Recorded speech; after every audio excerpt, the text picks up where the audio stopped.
Ready 100 watts पर minute start. अध्यक्ष महोदय, दिल्ली देश की राजधानी के लिए ही नहीं जानी जाती है बल्कि इसलिए भी जानी जाती है कि विश्व में प्रदूषण मामले में यह तीसरे स्थान पर है। इसका सबसे ज़्यादा असर हमारे बच्चों पर होता है।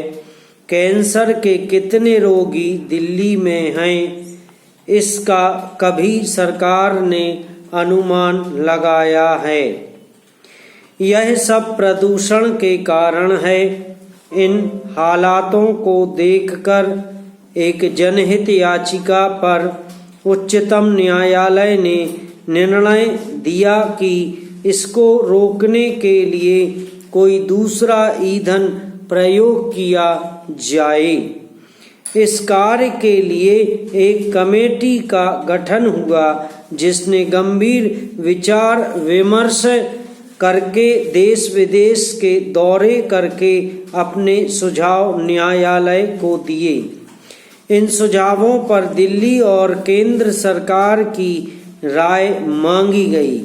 इन दोनों ही सरकारों ने समिति के सुझावों से अपनी सहमति व्यक्त की।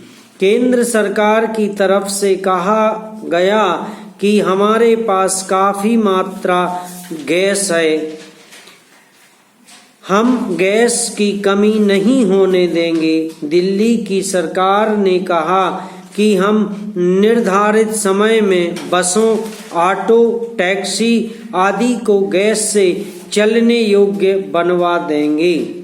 इन दोनों ही सरकारों की बात सुनकर न्यायालय ने निर्णय दे दिया कि सितंबर के बाद सार्वजनिक वाहन सिर्फ गैस से चलेंगे। वाहन वाले अपने अपने वाहनों को गैस से चलने योग्य बनाने लगे।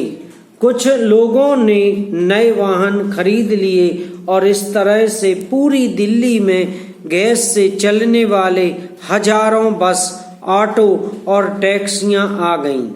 इसका परिणाम हम सभी देख रहे हैं। इन सरकारों ने अपनी राय देते समय जनता के हित को ध्यान में नहीं रखा। दोनों ही सरकारें एक दूसरे पर दोष लगाती रहीं और उसका फल दिल्ली की जनता भोग रही है। पैरा महोदय, आप जानते हैं कि परिवहन को सुचारू रूप से चलाने के लिए ही पुल बनाए जा रहे हैं, क्योंकि हमारी सड़कें परिवहन के लिए काफी नहीं थीं, इसलिए तो इनका निर्माण किया जा रहा है। परंतु आज आप दिल्ली के किसी भी क्षेत्र में चले जाएं और आप देखेंगे कि सड़कों पर बसों, ऑटो और टैक्सियों की लंबी लंबी लाइनें लगी हुई हैं। कोई बस स्टॉप ऐसा नहीं मिलेगा जिसके आगे यह लाइन ना लगी हो। क्या इससे दुर्घटना बढ़ने की संभावना नहीं है? यह लाइनें मुख्य सड़कों पर ही नहीं, कॉलोनियों में भी लगी दिख जाएंगी।